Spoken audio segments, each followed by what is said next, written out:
Hey guys, well today is kind of a big day and kind of exciting for me. This is my first tour and review of my 1997 Toyota Celica GT Convertible. Now, to make a really long story short, my brother bought this car about 16,000 miles ago, back in June of 2013.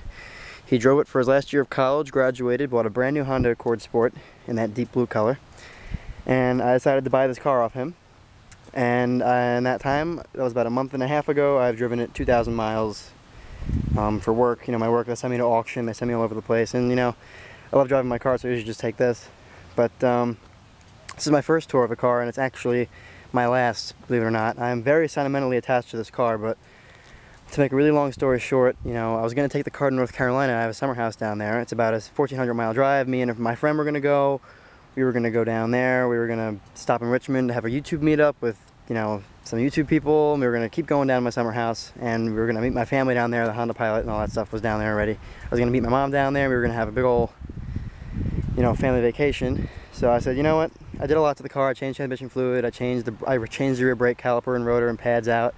I changed the engine oil. I changed the coolant. I did all that stuff to it. I'm like, you know what? I'm going to take it to my mechanic because I know the two front axles aren't in the best shape. My brother did tell me that. So I was like, you know what? Take it to my mechanic. They take it in there. They look at it. He puts it on a lift. He comes back and he tells me that, you know, I can probably take the trip, but I probably shouldn't take the trip because it's going to need two front axles, and you know, that work should probably be done beforehand.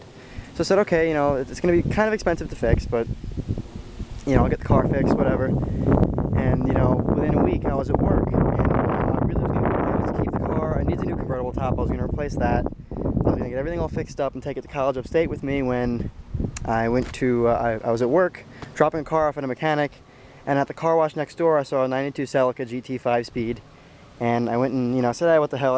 After work I drove over there, looked at it, and the guy wanted $3 grand, and it turns out he was a master technician at Toyota, and it was a one owner all its life. The car was ridiculously clean. My camera battery is dying, so I have to hurry up, so I'm just going to get in with the tour on this one. So bottom line is I bought a 92 Celica, and I just sold this. It should be going out tomorrow. So I kind of mixed feelings about it. I really love this car. It's been great. As you can see, I've done a lot to it. I did restore these rims. They're not perfect from 17 years of salt from being up in the northern states, but it's in good shape. It does have new tires on it, put on about last fall. You know, I clay wash polished it, and it looks pretty good. And I don't know why, but this was here when we bought the car. It looks like somebody took some spray paint here, but like every time I clay it, it comes out. As you can see, that's where I've been digging at it. But you know what? I sold the car, so it's not really my concern anymore. It does have a chrome tip dual exhaust, and the GT does have a 2.2 liter inline 4-cylinder. This one is a 25th anniversary limited edition Celica also, which basically was made to celebrate 25 years of making the Celica, and so this is a very rare car altogether. The most popular color combination is either going to be black or white, if you ever see one of these on the road. Let's have the beige cloth interior, and it does have floor mats. There's some wear here, but it has 177,000 miles, just rolled yesterday.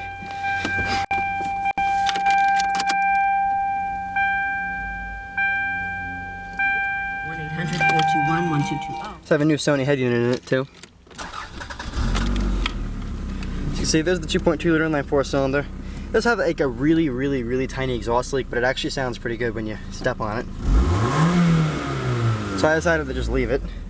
Get a 4-speed automatic with overdrive. Get my e-brake over here. My power rear windows, which I did fix these too, so they work now. Which is pretty cool how they work. Power top does work. Just needs a new convertible top. This mirror is a really funny story behind it. It's pretty inappropriate for YouTube, but this did break, and it's actually really funny. Get two lamps up here and the visors. The urethane wrapped steering wheel, very tight hydraulic power steering, as you can see. This car drives like I've never driven a Toyota this fun before. Headlamps, fog lamps, I'll turn those on. We did change the lighting to purple. If you think it's ghetto, whatever, I think it's pretty cool. I just have some stuff in here, house keys, and just some stuff I need to clean out still before I sell the car. Glove box. I have an OBD thingy. My brother had this. The car doesn't throw any codes or anything, so I don't know why it's here. Has a water bottle, for sale sign, some envelopes, some stuff like that. As you can see. Does it have a trunk release here? The trunk release did break off, and I haven't gotten around to replacing it, so it's just a fuel cap release, and there's the hood release down here, which I'll go ahead and pull. It does have automatic driver's side power window, full power windows, locks, and mirrors, and as I mentioned, has a power top. Air conditioning in this car is ice cold. Another thing that's really unique about these is there's a little vent right here. You can either close or open and adjust. That'll blow warm air on you if you have the heat on, so you can drive with the top down in the wintertime and the windows up. It creates a vacuum effect, which is pretty cool. It does have an armrest and cup holders.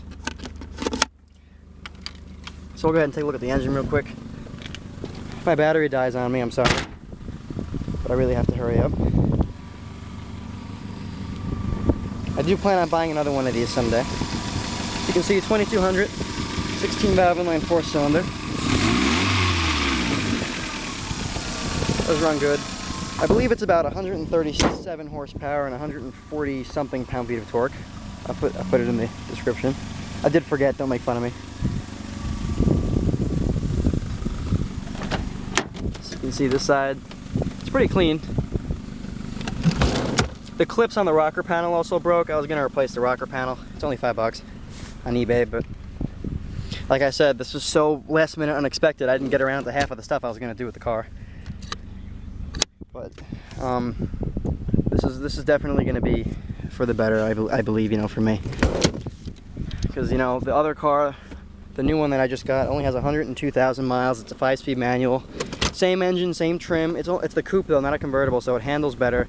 And it has a power sunroof, and it'll be great, because then I won't have a list of things I want to take care of before I go on a road trip, you know what I mean?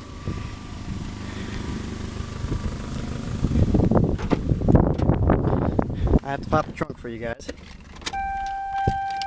so we'll shut her down. Let's see what I can do in terms of a test drive. I might make that on my phone and upload it later. It does have a power antenna that does work. That was replaced too. Overall, the car's in pretty good shape for it being 17. Yeah, it's not cosmetically perfect. Like, my brother had a bike rack on here that cracked the spoiler right here, and, you know, I put a bike rack on it, so there's some chips, but you know what, it's a well-loved car.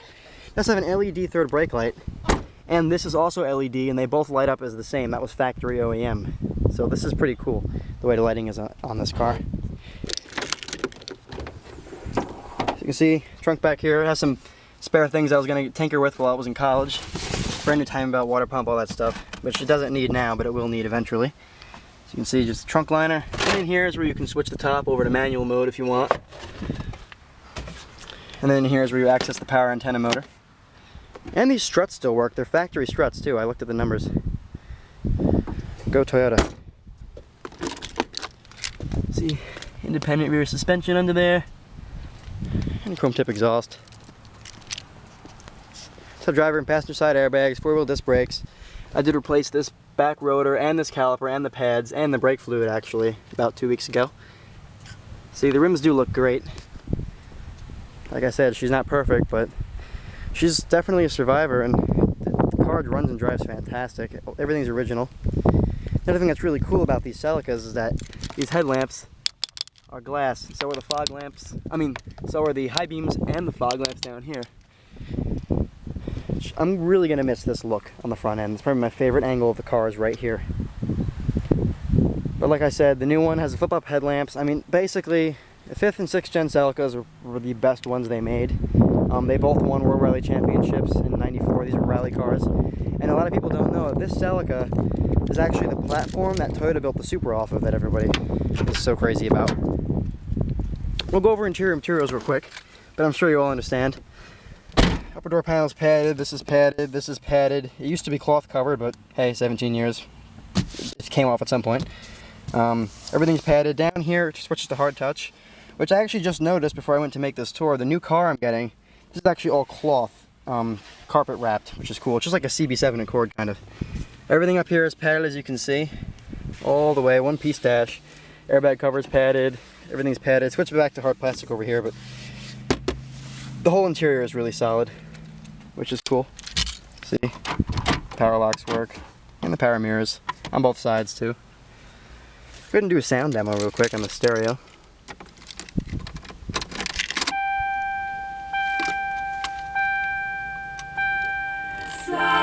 No escape from reality.